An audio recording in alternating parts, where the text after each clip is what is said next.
Hello, everybody. My great pleasure to introduce to you today Mr. Elvis Müller and Mr. Chris Rausch from the Herbush Projection. Hey, guys. Hi. Hello. Hi, hi.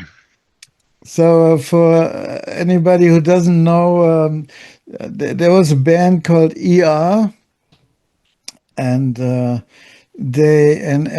Elvis was part of and they kind of stopped functioning, although they still have a lot of fans. A lot of music is still being played from so we have that still in distribution. And then a little while ago, Elvis told me that he has a new partner in crime, Chris, and they have a new project and called the Herbush Projection. And so you guys are now signed with Wolf Entertainment. Welcome to the label. And here we are. Thank you. Here we are, so we can introduce the guys. So please tell us a little bit about the band and the concept and the name and all the stuff you want to tell people. Up to you, Chris. Up to me. Well, maybe first the name. The name, the Herbush Projection, which is a bit lengthy maybe, and the Herbush is maybe something not everyone knows. Basically, it is how do you say that? A conjunction of the two places where we are living. So maybe it's not known so far, but we are actually quite distant from each other in a physical way. And so where I'm coming from a town called Meerbusch, and Elvis is coming from a town called Herguts. This was the Herbush, the Herbush Projection, because project sounds a little bit, project sounds like work. No, it's a projection because also it has to do with the projection on the musical canvas that we are painting. So this is should reflect also the diverseness of music that we do. So okay, I didn't know. That's interesting. And what do you play, Chris? What is your Well, my main instrument is the guitar. So this is basically the main thing, how you hear me when I'm playing instruments, and of course the vocals also mostly go on my account on that. And so some of the drums, some of the bass. So basically in drums and bass, so this is a mixture of live played drums and also sampled, programmed drums, and this I think is a fair share that we too have there. And Elvis, what instruments you do? You got a guitar there? No, it's a bass. Yeah, it's actually a bass, the background. Usually coming from keyboards actually. So my main instrument for years was keyboards and synthesizers. And at some point I also started to play bass a little bit and also more going that direction. And at some point it turned out to be a mixture. And I also started the other side of the background, modular synthesizers, which was a funny journey actually, started by a friend of mine who just for some reason started to do boards for other synthesizer people and started with that modular synthesizer thingy. And at some point, so close to Christmas, I was just playing around and with some found some tunes. I said, okay, well, why not just sending them over to Chris? Yeah, because we have a lot of history for at work, and also we played in a cover band, or let's say he played in the cover band which was existing in my place. You need to explain this a bit. Yeah, maybe. This is basically a tribute band, a Pink Floyd tribute band, and this is so we have musical history together, and we knew each other musically before we started this project. And I think so. How I got it, Elvis, what you heard that you fiddled around there around Christmas sounded a lot like something I could connect to, and so since he knew my affinity for 70s prog rock, something. I think it was pretty fast that we knew, okay, something's going on there. So exactly. So we could connect to that time what we played together on stage even, and it worked quite well. So just sent me back some guitar tracks, and we started that journey. it's one minute after another, this thing was growing up. Yeah. Okay. At some point, we thought about, let's make a usual record, let's say from like what it was, 20 minutes aside, because your other band did one, and I thought, hey, that's not a good idea. Yeah, really to connect to those times where music was physical. Yeah, and doing some vinyl stuff, and so we developed the idea a little bit further. Also with that idea that those songs are more parts of a big thing, so like it was done in that time. So that actually it's a 20 minutes piece, yeah, with a lot of progressive elements, repeating elements, up and downs, and that where it went to. And so we filled up then the gaps, and at some point Chris made some vocal stuff, and it directly was perfect. So that went out quite well. Yeah. Oh, good. So the album has 8 tracks that's coming out, correct? Actually, if you see it as a tracks, it's 8 pieces. Yeah. We started with calling it parts. Yeah. But then we thought, okay, how we deal with that? So we gave them names and thought what it would be. Also doing the lyrics. Yeah.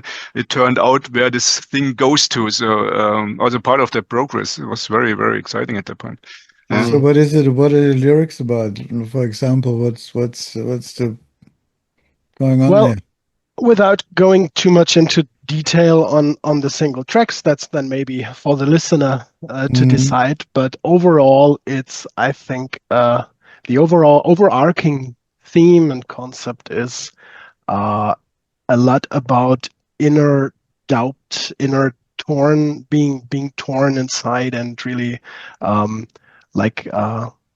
it's hard to summarize in one sentence, but it is about self development, self-doubt, how you deal with this. And when we had this topic basically and started to work on the lyrics, and when you hear these tracks, the instrumental tracks over and over again, because you work on them, then you have ideas for melodies and lyric snippets, and it felt so logical somehow that this evolved very natural. So you might think maybe, okay, you had the tracks and at some point you thought, let's make an album, and then you have some kind of artificial lyrics. No, it was really like born from repetition and listening. At some point I could not have them not there. So I called up Elvis and said, hey, I did some vocal stuff. Take a look at this. And yeah, it worked. And it fitted perfectly. Yeah. And the lyrics are in German or in English? English. It's all in English. Yeah. For everybody who is wondering why 3 German guys are talking English to each other, it's so that you English-speaking people can understand us. And most Germans speak English, as you can see. So that's the reason. Cool. Okay, so when are we looking at doing the masters and stuff? What's your timeline? Where are you at with it? So from our point of view, we are quite finished, I would say. Yeah. The digital part should not be a problem. And vinyl maybe takes a little bit more time to get into contact. But yeah, it's on the list. So I hope quite soonish. Well, I'm looking forward to hear them. Yeah. Yeah, fantastic. All right. Well, look, the Herbush Projection. Here we are. It's prog rock. Should not be that easy. Herbush Projection. There's a band that we have in, you might have seen it, Elvis, in Venezuela. They're called Anorexia Isan. And when I spoke to them in the beginning, I said, what the hell is that all about? And he said, we were looking for a name that nobody else can possibly have. So you guys are a bit the same. Nobody's going to have your name. Yeah, should be a little challenge, yeah? Yeah, for sure. For sure. True, yeah. Yeah, absolutely. Anything else you want to share about the band, the project, or anything? Yeah. band is a good word at the point. So let's see how that works out. For now, it was just a project, which is two people, and we did all. Yeah. But we did already make our minds about how could it work in the end. So how can we even bring that on stage? Yeah. Which could be interesting. Also maybe integrating really analog modular synthesizers or so, and we for sure put a lot of stuff there which maybe with two people will not work out. So there we need to find a way and find people, and but yeah, it's an idea. I put an act, let's say, together called Iron Reed with a female singer from India. She's brilliant, Tanushree, and we have now 7 tracks, I believe. We're working on the 8th, or we have 6 and working on the 7th. And we just released them as singles as we finish them. And we also want to put that on stage at some point. So then we'll bring in a drummer and a bass player and a keyboarder and make that happening for live. So same concept. Yeah, that's where music actually should happen. And I have a little bit the feeling that in the future that could get more important again. Yeah. But it's interesting because there are different work styles then so somehow to find their way onto the stage. Yeah. So I guess we both are since ever on stage, so we could deal with that, I guess. Yeah. But to really then make that work could be a challenge, and but we maybe want to take that. Let's see. But still, I think that kind of music very much deserves it to be played live by a band setup, right? Because also what you said, I mean, we also played some thoughts on, okay, maybe we make it as a also on stage with 2 guys, maybe have some backings, have some programmed stuff on there. But I think, the genre just it lives, and it's very organic. It's very organic music. Everything flows. I think this would be best than consumed with live players. I like that very much. Live music, anyway, as Elvis mentioned, I think we both have a long history of being active live musicians. So while this is now a mere studio project, just because of the distance, right? We see each other rarely, but really live. This we both have our life experience and know about how music evolves in a live setup. So cool. All right. Look, at the end of these little introduction interviews, I always ask the people who are with us, would you like to give a message to your friends and your fans and anything you want to say about anything?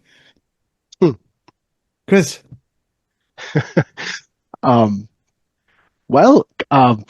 Listen to it, right? Give it, or maybe the message to this work that we have done. Just take a moment to relax and listen to these tracks. It really, let's say, develops a certain dynamic if you really have the time to actually listen to it. So enjoy, have fun, and enjoy music. Yeah, fantastic. Yeah, and Elvis. I would hit in the same way. Is actually, it's something which need to have time for that. Yeah, just not what is it? What's this music expression of doom scrolling? It's not developing in the first some seconds. So it needs some minutes till it really starts, and let it feel you. Make the music feel you, and the other way around. Yeah. So it's the other enjoy it. Exactly. It's the thing with nowadays, it's all like streaming, and it's nothing for being fast into it. Remember when we were young and we bought an album, you listen to that thing, because you could buy only one album. You listen to it 40,000 times. You know everything about that album. So and that's exactly the idea. So at some point you will find more and more details in there, and that's deserves the time you spend with them. Yeah, so listen to it, listen the whole thing. Yeah, so for sure. You definitely won't regret. So good. Well, the Herbush connection, I can't tell you when it's coming out yet, because we have to first get it, and then we have to start doing some promo. So usually about 3 weeks after I get the get the final product and the artwork and everything. We have the package together. Then about 3-4 weeks afterwards, we release the material. So stand by for the Herbush connection. All right. And thanks, guys, to have this little chat with me. And we'll speak again soon. Thank you. Yeah. Great. Cool. Yeah. Have fun. All right. Thank you. Bye-bye. Thank you.